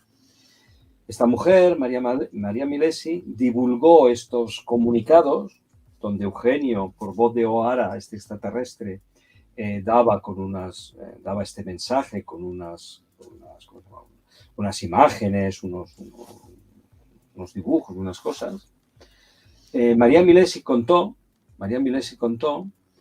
que una vez que había hecho la divulgación a los medios de comunicación en Francia de este comunicado, se presentaron en su casa dos miembros del Consejo de Seguridad de Francia, dos inspectores, y le preguntaron que cómo ella, que era una simple ama de casa, sabía algo que era alto secreto del gobierno francés. El gobierno francés recuerda que estaba realizando explosiones nucleares en el atolón de Mururoa. Y ella se limitó a decir que no era una cosa que venía de ella, que ella lo había conocido a través de un contactado, en este caso que era Eugenio, y que lo estaba dando a conocer para concienciación, porque Francia es una potencia nuclear. Es decir, el hecho es mucho más peligroso de lo que nos podemos imaginar. Exacto. O sea, hay muchas potencias que lo tienen y además está atomizado y disponible para cualquier tipo de, no sé, alguien que quiera hacer un golpe de Estado o cualquier otro tipo de cosa, ¿no? Algún atentado, como decías vos, ¿no? O sea que estos los que nos ayudan, el sector que nos ayuda, tienen un laburo bárbaro, con nosotros tienen mucho trabajo. Sí, es tremendo, tienen que estar ahí. Y de hecho yo pienso que todas esas manifestaciones que vemos permanente, de alguna manera tiene que ser, me parece a mí, no sé, es mi opinión, tiene que ser parte del control que están haciendo para que la cosa no se nos vaya de las manos, ¿no? Pero vuelvo a decir, ellos, aun quizás pudiendo, no hacen el hecho de sustituirnos a nosotros en nuestra decisión, porque tiene que salir de nosotros. Claro. Es decir, somos nosotros como humanidad que debemos de tomar conciencia colectivamente de que ese no es el camino a hacer. Podemos hacerlo a nivel individual, que de hecho es lo que se hace, pero... Es lo que estamos tratando de hacer todos, que la gente tome un poco de conciencia, ¿no? Por lo menos nosotros que estamos en esto. Si tuviese que resumir la obra de Eugenio, es uno de los grandes iniciadores en la década de los 70, cuando su operatividad, porque en Eugenio hay dos fases de operatividad, la pública hasta los años 80 y luego la privada a nivel de los que él llamaba los más íntimos que estaban con él, y evidentemente como ser humano con sus luces y con sus sombras. Pero la verdadera operatividad, el verdadero Eugenio contactado es el que arranca cuando tiene su primer encuentro con estos seres el día de su 33 cumpleaños o el 25 de marzo de 1952. Es cuando él los ve de la nave. Hay un redimensionamiento de su personalidad, hay una instrucción durante 11 años en todo este tipo de realidad, de conciencia. Le hablan de la historia de la humanidad, el origen, algunas de sus vidas, algunas de sus reencarnaciones, todo este proceso. En el 62 tiene la cúspide con este encuentro físico, pero que no es un regalo para que él los vea, porque estos seres no trabajan para alimentar nuestro ego, para alimentar nuestros sentidos. Estos seres van por la eficiencia de la acción que los mueve, que es una acción de amor. Le dan este mensaje de no usar la energía atómica para fines destructivos, que pasado una guerra sería a los 8 minutos, entonces intervendrían. Entonces, hasta el año 80, en que incluso físicamente Eugenio dijo, mi misión ha terminado, lo que yo tenía que hacer, ya lo he hecho, lo que tenía que decir, ya lo he dicho. Ya viene otra parte con sus luces y con sus sombras, que no creo que sea ahora el motivo de esta conversación, pero que evidentemente la subo. Tremenda la vida de él. Creo que nos vamos a tener que juntar para otra emisión, porque me gustaría que contáramos muchas más cosas. Tengo varios libros ahí para mostrar. Llevamos 1 hora 27 minutos de emisión. Te quiero hacer esta pregunta que nos hace Mauri Marco desde Madrid. Y dice, ¿y a las ciudades intraterrenas sufrieron daños o están protegidas? ¿Las ciudades intraterrenas? Sí, él se refiere a ciudades intraterrenas según se conocen, se dice que hay varias, ¿no? En el mundo, digamos. Por ejemplo, en Argentina se habla de ERX, ¿no? Como ciudad intraterrena. Hay libros en el que se cuentan experiencias de personas que han tenido la oportunidad de entrar en contacto con seres que viven bajo la tierra. Y estos seres son conscientes de lo que está pasando en la superficie. De hecho, cuando yo decía que cuando pensamos en la actividad de estos seres como una obra en la que cada uno aporta su grano de arena, es muy probable que el testimonio publicado en estos libros sea un compendio de sensibilización a todas las demás acciones. Ahora me estaba acordando, no recuerdo el título, pero había un libro escrito por las entrevistas que había tenido con un ser que vivía bajo la tierra, que se llamaba Lacerta, en el que le explica a este chico, que creo que es un periodista sueco, su realidad. A mí me han contado experiencias de personas en Sudamérica que se han encontrado con estos seres intraterrenos y que les dicen que están preocupados porque ellos saben también que de nuestra actividad depende su supervivencia. Y entonces decían, estamos altamente preocupados por lo que puede pasar, porque el problema, me decía Tino me decía que los rusos Este soy yo en un encuentro Sí, del año 81. ahí estás a la izquierda, sí, la habíamos mostrado en la otra entrevista también, pero bueno, lo quería mostrar. Lo que veíamos antes era una de las portadas del primer libro de Victorino del Pozo, que fue el periodista que trajo a España. Él era un periodista de radio televisión española. Era uno de los, ¿cómo se llama? Uno de los que organizaban, ¿cómo se llama eso? Uno de los... de los organizadores. Sí, de los programas de televisión, y fue el que propuso en Productores, de televisión, sí. Uno de los productores del programa fue el que propuso al programa de Estudio Abierto de José María Íñigo traer a Eugenio. Yo estuve en una entrevista con Victorino del Pozo y él me dijo que cuando trajo a Eugenio, lo trajo porque era un personaje, en todo caso, curioso y digno de ser presentado en televisión. Y él me decía, mira, Marco, yo cuando le vi pensaba que Eugenio, una de dos, o era un loco esquizofrénico o sabía muy bien lo que decía. Y él, como periodista, decidió ir a investigar a Eugenio, y fruto de su investigación personal son los 3 libros.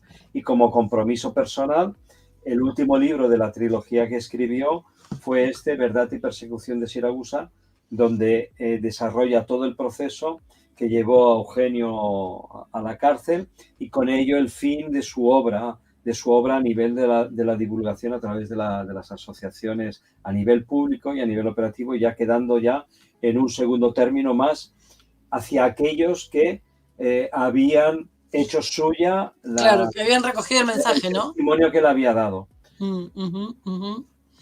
De todas maneras,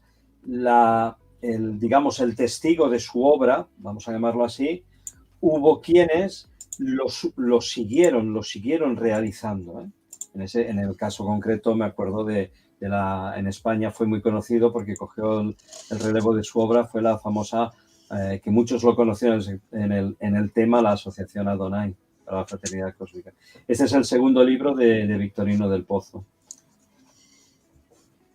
El Anunciador, porque él decía, Eugenio decía que él era el personaje que a nivel histórico tenía que dar a la humanidad el mensaje, la confirmación de que estábamos en el inicio del final de un ciclo de tiempos y que se anunciaba una nueva buena para la humanidad. El hecho de que nosotros como humanidad hagamos este tipo de decisiones es la que nos está llevando a que este final de ciclo de tiempos sea traumático, sea violento. Podría ser de transición positiva con una concienciación de todos los seres. Es un poco la historia de la humanidad o la historia individual. Entiendo que me estoy equivocando, rectifico y modifico ese futuro que yo estoy creando. Es decir, si la humanidad hubiese tomado conciencia, hubiésemos hecho una realidad diferente. De hecho, cuando antes hablaba de la energía atómica, no sé si lo dije en el programa anterior, la entrevista anterior, Eisenhower, cuando era presidente de los Estados Unidos, que fue el segundo cuando finalizada la guerra, recibió una visita a los extraterrestres, que le dijeron de no al uso de la energía atómica. Gorbachev, el hombre marcado en la frente, cuando era presidente de Rusia, que fue el que lideró la perestroika, el cambio, donde ahí Rusia podría haberse convertido en la máquina de arrastre de la humanidad para un nuevo ciclo, porque tenía todos los condicionantes para poderlo hacer. Gorbachev, él también recibe la visita de unos extraterrestres en el Kremlin, que él mismo quiso que quedase documentado en una película donde en la ficción un ángel baja a la Tierra e interactúa de manera inconsciente con los hombres. En la misma película, Gorbachev redacta un mensaje donde es inspirado por un extraterrestre que está presente en su despacho. Eso es un hecho real. Es decir, Gorbachev, Eisenhower, Juan XXIII, los tres recibieron visita de los extraterrestres, no de los alienígenas.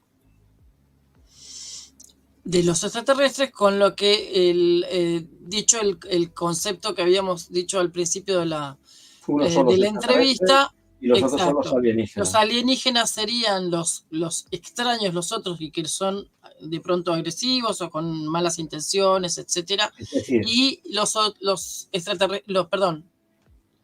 Quizás la proyección en el tiempo de una humanidad como nosotros que ha perseverado en sus instintos más bajos y más diabólicos. Porque de hecho, ahora que se corre mucho la voz, Podría ser. ahora que se corre mucho la voz de que los extraterrestres nos inspiran, patatín, patatán, son los que llevan el control del mundo, de los políticos, que sí, que es cierto, cierto.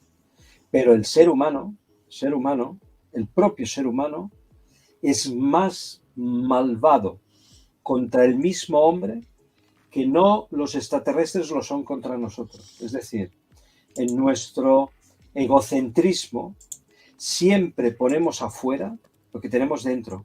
Es decir, el hombre puede ser un Dios, un ángel para sí mismo, pero también puede ser el peor demonio para sí mismo.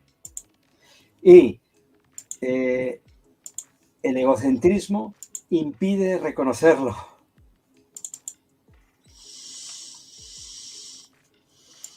Yo creo que es profundo lo que hemos comentado, ¿eh? Yo me quedo atónita porque me están pasando, ¿no?, tantas cosas por la cabeza. Lo que hablamos todo, el tema de la energía, de las posibles implicaciones que puedan tener a nivel para toda la humanidad. Son muchas cosas, ¿no? Muy, muy profundas, como decís vos. Esta cosa del ego está presente en todos los planos. No escapamos a nada, ¿no? Debe ser el mayor enemigo, digamos, también. Y si hablamos del ego de gente que justamente tiene acceso al poder, ¿no? Porque a veces hacen este tipo de cosas justamente por una puja de poder, ¿no? Para ver quién tiene más poder. Y no, nosotros somos más importantes, nosotros somos más fuertes, este tipo de cosas. Pero claro, evidentemente ponen en juego la vida de muchísimas personas y, ¿por qué no?, como estábamos diciendo antes, de toda la humanidad, ¿no? Mira, Tino Pallalunga, este amigo mío, que yo le estoy haciendo ahora una serie de entrevistas, primero en italiano, luego las traduciré, serán visibles como ya empiezan a ser visibles ahora algunos capítulos junto con otros vídeos siempre de esta temática en mi página web. Muy bien, ahora lo vamos a pasar, sí. Ya la anuncio, contactoconlasestrellas.com. Ahí la vamos a poner acá en el chat. Tino me explicaba que en Rusia, en los años, creo que fue, ahora disculpadme, pero no recuerdo, no sé si fue en los años 90, principios del 2000, finales de los 80, probaron la bomba atómica que más potente que se ha desarrollado hasta el momento. Se le llama la bomba de las bombas, el zar, como el zar de Rusia, TZAR. Si se busca en Google se encuentra. Incluso hay documentales filmados, porque Rusia, bastante tiempo después, 30, 40 años, liberó documentación de esa explosión. Se encuentra en YouTube, no hay ningún problema. Pones, clicas ZAR, la bomba atómica.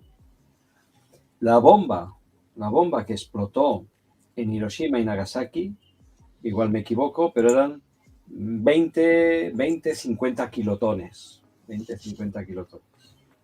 La bomba que explotó en Rusia, la bomba de las bombas, era de 500 megatones. Ya. Es decir, una proporción, hay esquemas en internet que es así, la bomba de Hiroshima y Nagasaki, la bomba atómica, así. Y decían los científicos, y Tino habló con ellos, no es una cosa como yo, ¿no?, que pueda decir, mira, escuché. No, él habló con los científicos que habían desarrollado esa bomba. Él dice que podían haber desarrollado una bomba de 1000 kilotones, pero que después de la primera explosión que hicieron, se asustaron, porque ellos eran conscientes que lo que podían provocar era literalmente la destrucción, la abertura, como un melón que se cae al suelo, una sandía que se cae al suelo de la Tierra. Se asustaron. Hay científicos en Rusia que cuando hablan de la energía atómica en programas, hablaban con él en conferencias, lloran porque saben el problema que existe, que no somos conscientes. O sea, yo creo que estamos imbuidos de muchísimos problemas de salud, medioambientales, de alimentación, sociales, económicos. Hay muchísimos problemas. Pero de entre todos, el más grave que no podemos ni imaginarnos es el del uso de la energía atómica para fines destructivos.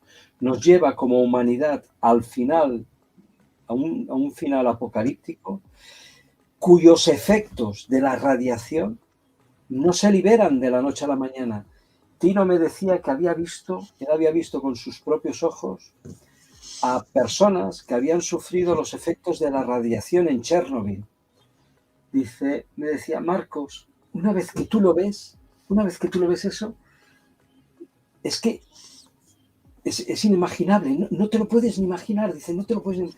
Niños deformes, niños con dos cabezas, niños con la cabeza en la ingle, 3 piernas, la deformación genética.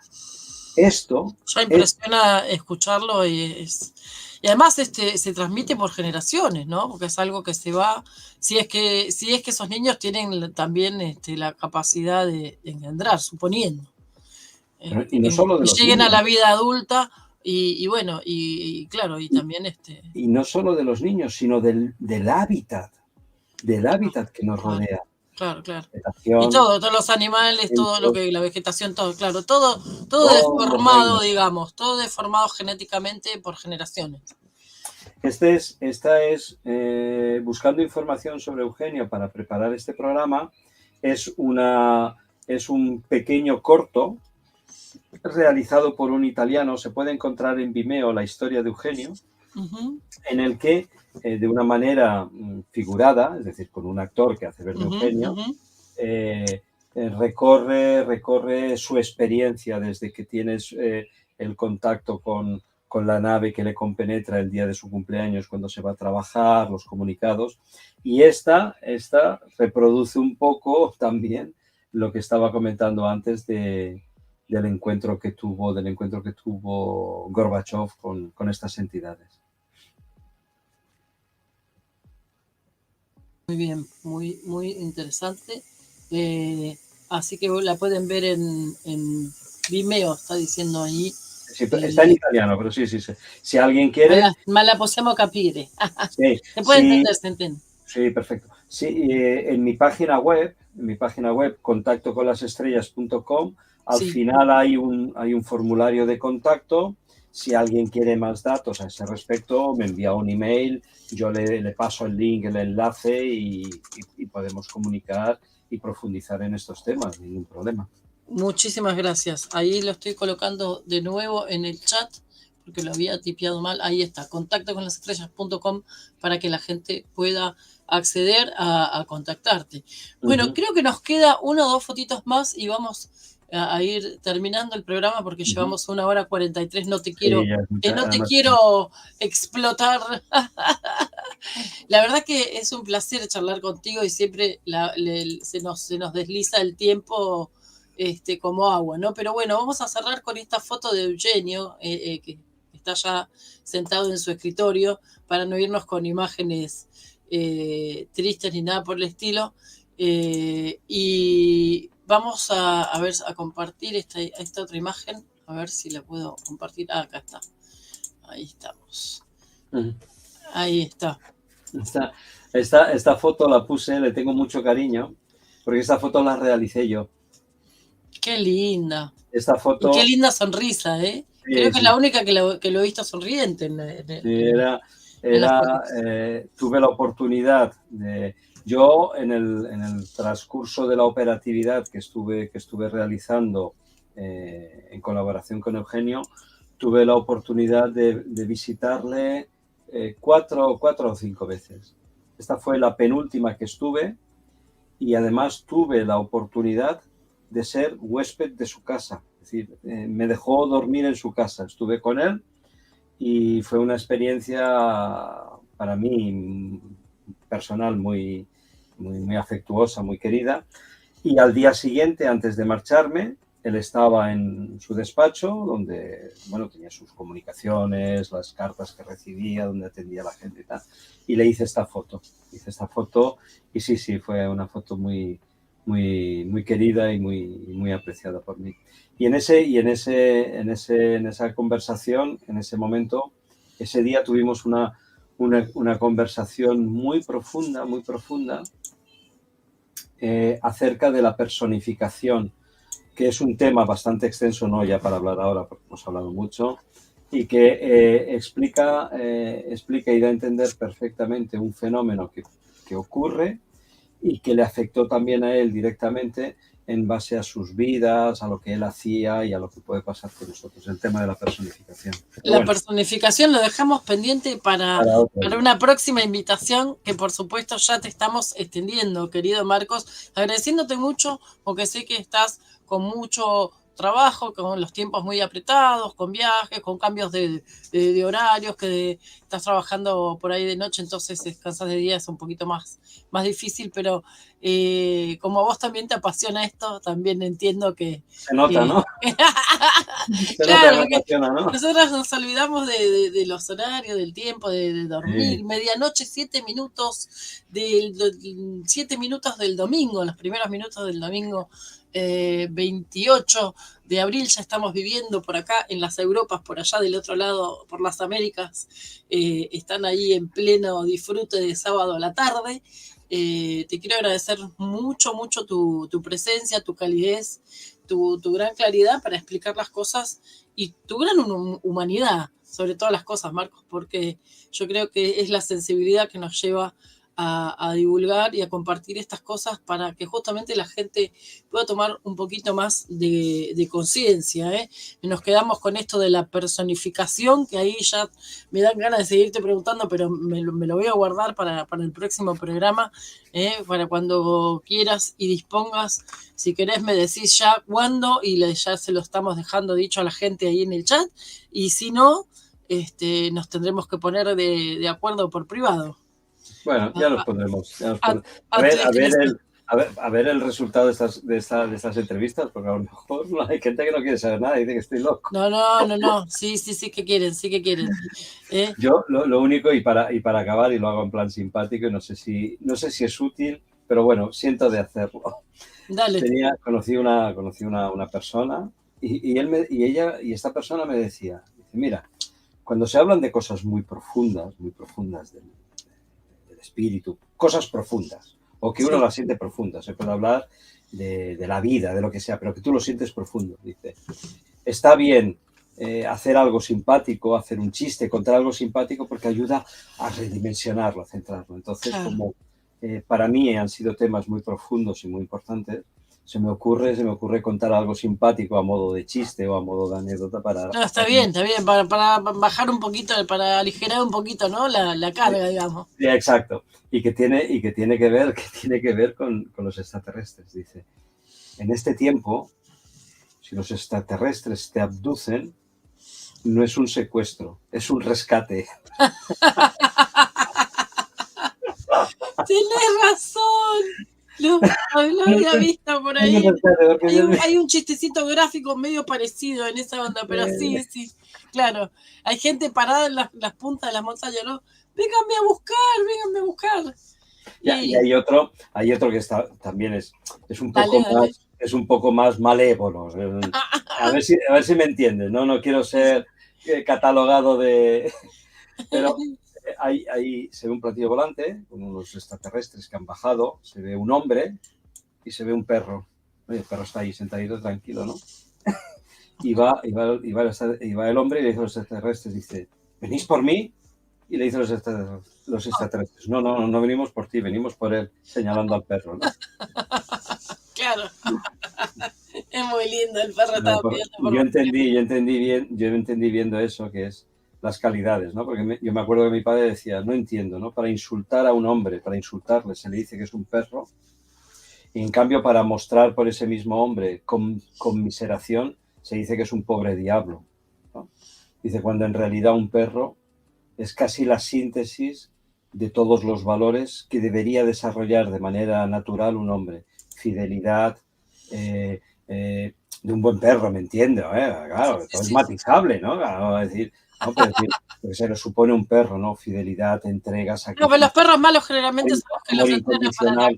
Amor incondicional por quien es su amo, ¿no? Es decir, claro que uno puede decir, escuchándome, todo es matizable, oye, pero es que hay perros que atacan, ¿no? Han atacado. No, esos son los que están entrenados para atacar. Pero también hay una relación entre el ser humano y el animal. Es decir, nuestra violencia como sociedad afecta al reino mineral y vegetal porque está por debajo de nosotros. Es decir, a veces la violencia de esos animales, que es puntual en algún estado, a veces también puede ser que sea fruto o que haya ayudado la propia violencia del ser humano. O sea que, totalmente. Sí, ¿no? Y además, pero bueno, era un chiste. Los entrenan también para eso.